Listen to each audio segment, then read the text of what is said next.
ಕನ್ನಡ ಚಿತ್ರರಂಗಕ್ಕೆ ಎಂಥ ಇತಿಹಾಸ ಇದೆ. ಈಗ ಸಮಸ್ಯೆ ಆಗಿದೆ, ಥಿಯೇಟರ್ ಸಮಸ್ಯೆ ಆಗಿದೆ, ಜನಗಳು ಥಿಯೇಟರ್ಸ್ ಬರ್ತಾ ಇಲ್ಲ. ಹೊಸಬರ ಅಷ್ಟು ಪ್ರಯತ್ನ ನೀರು ಹಾಕಲಾಗ್ತಾ ಇದೆ. ಯಾಕ್ರೆ ಎಂಥ ದುರ್ದೈವ. ನಿಮ್ಮ ಹೀರೋಗಳಿಗೆ ಬೇಕಾಗಿರೋಷ್ಟು ಬಿಲ್ಡಪ್ ಹಾಕೊಂಡು ಎಲ್ಲಾ ಹೀರೋಸ್ ತೋರಿಸ್ಕೊಂಡು ಮಾಡಿದ್ರೆ ನಾಲ್ಕು ನಿಮಿಷ ಸಿನಿಮಾ ನೋಡ್ಬೇಕು. ಅಂತ ಸಿನಿಮಾಗಳು ಕೊಡುವಂತ ಜವಾಬ್ದಾರಿ ನಿಮ್ದು. ನೀವು ಅಂತ ಸಿನಿಮಾ ಕೊಟ್ಟರೆ ನೋಡುವಂತ ಜವಾಬ್ದಾರಿ ನಮ್ದು. ನಮಸ್ಕಾರ, ಅಶ್ವೇಗ ನ್ಯೂಸ್ಗೆ ಸ್ವಾಗತ. ನಾನು ಸಂತೋಷ್ ಕಶ್ಯಪ್. ಕನ್ನಡ ಚಿತ್ರರಂಗದ ಉಳಿವಿಗಾಗಿ ಈಗ ಎಲ್ಲ ಸ್ಟಾರ್ ನಟರು ಸೇರಿ ಡಾಕ್ಟರ್ ಶಿವರಾಜ್ ಕುಮಾರ್ ಅವರ ನೇತೃತ್ವದಲ್ಲಿ ಅವರ ಮನೆ ನಾಗವಾರದಲ್ಲಿ ಒಂದು ಸಭೆ ನಂತರ ಎಲ್ಲ ಸ್ಟಾರ್ಸ್ ಸೇರಿಕೊಂಡು ಮುಖ್ಯಮಂತ್ರಿಗಳಿಗೆ ಹೋಗಿ ಒಂದು ಮನವಿಯನ್ನು ಮಾಡ್ತಾರೆ. ಕನ್ನಡ ಚಿತ್ರರಂಗದ ಉಳಿವಿಗಾಗಿ ಈಗ ಒಂದು ಸಭೆ, ಒಂದು ನಡೆ ಮತ್ತು ಒಂದು ತೀರ್ಮಾನ ರಾಜ್ಯ ಸರ್ಕಾರದಿಂದ. ಇದು ನಿನ್ನೆಯಿಂದ ಆಗ್ತಾ ಇರುವಂಥ ಒಂದು ಚರ್ಚೆ. ಎಂಥ ವಿಪರ್ಯಾಸ ರೀ. ಕನ್ನಡ ಚಿತ್ರರಂಗಕ್ಕೆ ಎಂಥ ಇತಿಹಾಸ ಇದೆ, ಎಂತೆಂಥ ಸ್ಟಾರ್ ನಟರಿದ್ರು, ಎಂತೆಂಥ ಸಿನಿಮಾಗಳು ಬಂದಿತ್ತು, ಆ ಸಿನಿಮಾಗಳು ಎಷ್ಟೆಷ್ಟು ಜನರಿಗೆ ಸ್ಫೂರ್ತಿಯಾಗಿತ್ತು, ಎಷ್ಟೆಷ್ಟು ಜನ ತಮ್ಮ ಮನೆಗೆ ಸಿನಿಮಾಗಳ ಹೆಸರಿಟ್ಕೊಂಡು, ಮಕ್ಕಳಿಗೆ ಸಿನಿಮಾಗಳ ಹೆಸರಿಟ್ಕೊಂಡ್ರು, ಆ ಕಥೆಗಳಿಂದ ಇನ್ಸ್ಪೈರ್ ಆಗಿ, ಪಾತ್ರಗಳಿಂದ ಇನ್ಸ್ಪೈರ್ ಆಗಿ, ಈ ಥರದ ಒಂದಷ್ಟು ಅದ್ಭುತವಾದಂತಹ ಇತಿಹಾಸ ಇರುವಂತಹ ನಮ್ಮ ಕನ್ನಡ ಚಿತ್ರರಂಗ, ಚಂದನವನ, ಸ್ಯಾಂಡಲ್ವುಡ್ ಉಳಿವಿಗೆ ಈಗ ಇಷ್ಟು ದಿವಸಗಳ ನಂತರ ಈಗ ಸಮಸ್ಯೆ ಆಗಿದೆ. ಥಿಯೇಟರ್ ಸಮಸ್ಯೆ ಆಗಿದೆ, ಥಿಯೇಟರ್ಸ್ಗೆ ಜನ ಬರ್ತಾ ಇಲ್ಲ. ಇದು ತಾವುಗಳು ಕೊಡ್ತಾ ಇರುವಂತಹ ಕಾರಣ, ಮೇಲಾಗಿ ಪರಭಾಷೆ ಚಿತ್ರಗಳ ಹಾವಳಿ ಅಂತ. ನಾನೀಗ ಒಬ್ಬ ಆಂಕರ್ ಆಗಿ ಮಾತಾಡೋಕ್ಕೆ ಹೋಗಲ್ಲ, ಒಬ್ಬ ವೀಕ್ಷಕನಾಗಿ ನಿಮ್ಮ ಮುಂದೆ ಒಂದಷ್ಟು ಸುಮ್ಮನೆ ಪ್ರಶ್ನೆಗಳನ್ನ ಕೇಳ್ತೀನಿ. ಸಿನಿಮಾ ಪ್ರೊಡ್ಯೂಸರ್ಸ್ಗಾಗಿರಬಹುದು, ಡಿಸ್ಟ್ರಿಬ್ಯೂಟರ್ಸ್ಗಾಗಿರಬಹುದು, ಥಿಯೇಟರ್ ಓನರ್ಸ್ಗಾಗಿರಬಹುದು, ಮೇಲಾಗಿ ಸೋಕಾಲ್ಡ್ ಎ ಗ್ರೇಡ್ ಸ್ಟಾರ್ ನಟರು ಅನ್ಸ್ಕೊಂಡವರು ಈಗ ಪ್ಯಾನ್ ಇಂಡಿಯಾ ಅನ್ನುವಂಥ ಒಂದು ಹುಚ್ಚಿಗೆ ಬಿದ್ದುಬಿಟ್ಟು ವರ್ಷಕ್ಕೆ ಎಷ್ಟು ಸಿನಿಮಾ ಮಾಡ್ತಾ ಇದ್ರೆ ಸರ್ ನೀವುಗಳು? ನಿಮಗೆ ಬೇಕಾದಂಗೆ ನಿಮ್ಮ ಹೀರೋಯಿಸಮ್ ತೋರಿಸೋದಕ್ಕೆ, ನಿಮಗೆ ಬೇಕಾದಷ್ಟು ಬಿಲ್ಡಪ್ ಇಟ್ಕೊಳ್ಳೋಕ್ಕೆ, ನಿಮಗೆ ಬೇಕಾಗಿರೋ ಥರ ಕಥೆಗಳನ್ನು, ನಿಮಗೆ ಬೇಕಾಗಿರೋ ಥರ ನಿರ್ದೇಶನ, ಡೈರೆಕ್ಷನನ್ನು ಡೈರೆಕ್ಟರ್ಸ್ ಮಾಡ್ತಾ ಇದ್ದಾರೆ.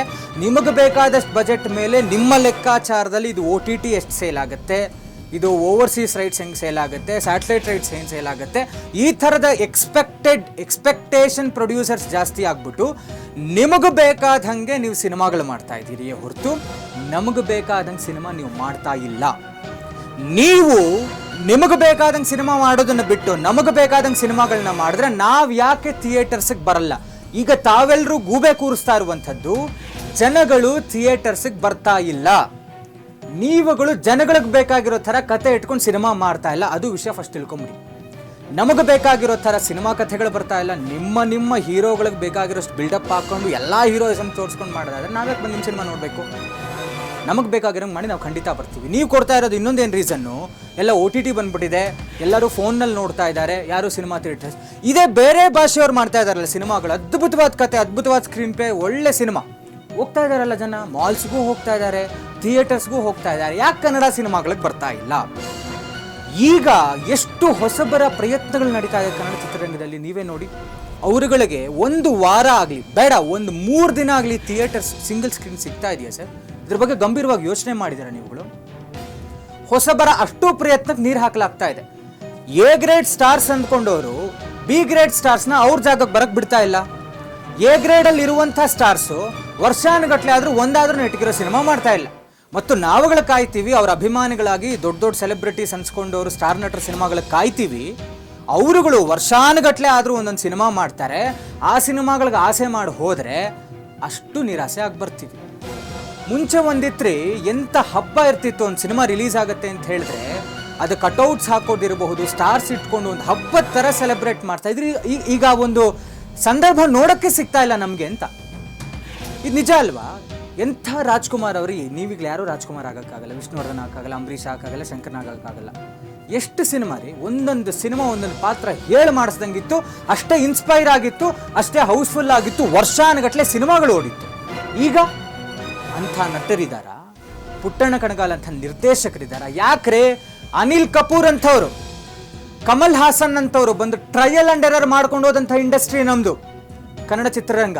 ಇಂಥ ಒಂದು ಇಂಡಸ್ಟ್ರಿನ ಇವತ್ತು ಬಡತನದಲ್ಲಿದ್ದೀವಿ, ಸಿನಿಮಾಗಳು ಓಡ್ತಾ ಇಲ್ಲ ಅಂತ ಈ ಥರ ಎಲ್ಲ ಮಾತಾಡ್ತಾ ಇದ್ದೀರಲ್ಲ, ದೂಷಣೆಗಳು ಮಾಡ್ತಾ ಇದ್ದೀರಲ್ಲ. ಏನು ಧ್ರುವ ಸರ್ಜಾ ಅವರು, ಗೋಲ್ಡನ್ ಸ್ಟಾರ್ ಗಣೇಶ್ ಅವರು, ಶಿವರಾಜ್ ಕುಮಾರ್ ನೇತೃತ್ವದಲ್ಲಿ ದುನಿಯಾ ವಿಜಯ್ ಸಿನಿಮಾ ಮಾಡಿದಾಗ ಓಡ್ತಾ ಇಲ್ಲ ಭೀಮಾ. ಸುದೀಪ್ ಅವ್ರು ಮ್ಯಾಕ್ಸ್ ಬಂದಾಗ ಒಂದು ಹಂತಕ್ಕೆ ಕೊಡ್ತಲ್ಲ, ಗಣೇಶ್ ಅವ್ರದ್ದು ಕೃಷ್ಣ ಪ್ರಣಯ ಸಖಿ ಬಂದಾಗ ಓಡ್ತಲ್ಲ, ಅದೇ ಯಾಕೆ? ಅದೇನು ಅಡ್ಜಸ್ಟ್ಮೆಂಟ್ ಹಾಗಾದರೆ? ಇಷ್ಟು ದಿವಸ ಥಿಯೇಟರ್ಸ್ ಅಂತ ಬುಕ್ ಮಾಡ್ಕೋತಾ ಇದ್ದೀರಾ, ಅಥವಾ ಜನಗಳು ಬರ್ತಾ ಇದ್ದಾರೆ, ಅಥವಾ ಮುಂಚೆನೇ ನೀವು ಓವರ್ಸೀಸ್ ರೈಟ್ಸು ಸ್ಯಾಟಲೈಟ್ ರೈಟ್ಸ್ ಎಲ್ಲ ಮಾರ್ಕೊಂಡ್ಬಿಟ್ಟು ಪ್ರೊಡ್ಯೂಸರ್ನ ಸೇಫ್ ಮಾಡ್ತಾ ಇದ್ದೀರಾ? ಹಾಗಾದರೆ ಅದು ಎಲ್ಲವೂ ಬಿ ಗ್ರೇಡ್ ಸ್ಟಾರ್ಸ್ ಮಾಡೋಕ್ಕಾಗ್ತಾ ಇಲ್ಲ ಅಂತ. ಎಂಥ ದುರ್ದೈವ ರೀ, ನಮ್ಮ ಚಿತ್ರರಂಗದ ಮೇಲೆ ನೀವು ದೂಷಣೆ ಮಾಡ್ತಾ ಇದ್ದೀರಾ ಅಂತ ಹೇಳಿದಾಗ ನಿಜವಾಗ್ಲೂ ಬೇಜಾರಾಗುತ್ತೆ. ನಮಗೆ ಗೊತ್ತಿಲ್ಲ ಸರ್ಕಾರ ಇದ್ರ ಬಗ್ಗೆ ಏನು ಯೋಚನೆ ಮಾಡ್ತಾರೆ, ಏನು ನಿರ್ಧಾರ ತಗೊಳ್ತಾರೆ ಅಂತ. ಬಟ್ ಆದಷ್ಟು ನಾವು ಕಾಯ್ತಾ ಇರ್ತೀವಿ. ನೀವುಗಳು ನಮಗೆ ಬೇಕಾಗಿರೋ ಥರ ಕತೆ ಮಾಡಿದ್ರೆ, ಸಿನಿಮಾ ಮಾಡಿದ್ರೆ ಖಂಡಿತ ನಾವು ಬಂದು ನೋಡ್ತೀವಿ. ಕನ್ನಡ ಚಿತ್ರರಂಗ ಎಲ್ಲೂ ಅಳಿವಿನಂಚಿಗೆ ಹೋಗ್ತಾ ಇಲ್ಲ, ಅದು ಯಾವತ್ತೂ ಅಲ್ಲಿದ್ದೇ ಇರುತ್ತೆ. ಅದನ್ನು ಗೌರವಿಸೋಣ. ಅಂಥ ಸಿನಿಮಾಗಳು ಕೊಡುವಂಥ ಜವಾಬ್ದಾರಿ ನಿಮ್ಮದು, ನೀವು ಅಂಥ ಸಿನಿಮಾ ಕೊಟ್ಟರೆ ನೋಡುವಂಥ ಜವಾಬ್ದಾರಿ ನಮ್ಮದು. ಇದಾಗಿತ್ತು ಇವತ್ತಿನ ವಿಶೇಷ. ನೋಡ್ತಾ ಇರಿ ಅಶ್ವವೇಗ ನ್ಯೂಸ್. ಇದು ಸತ್ಯಾನ್ವೇಷಣೆಯ ಓಟದಲ್ಲಿ.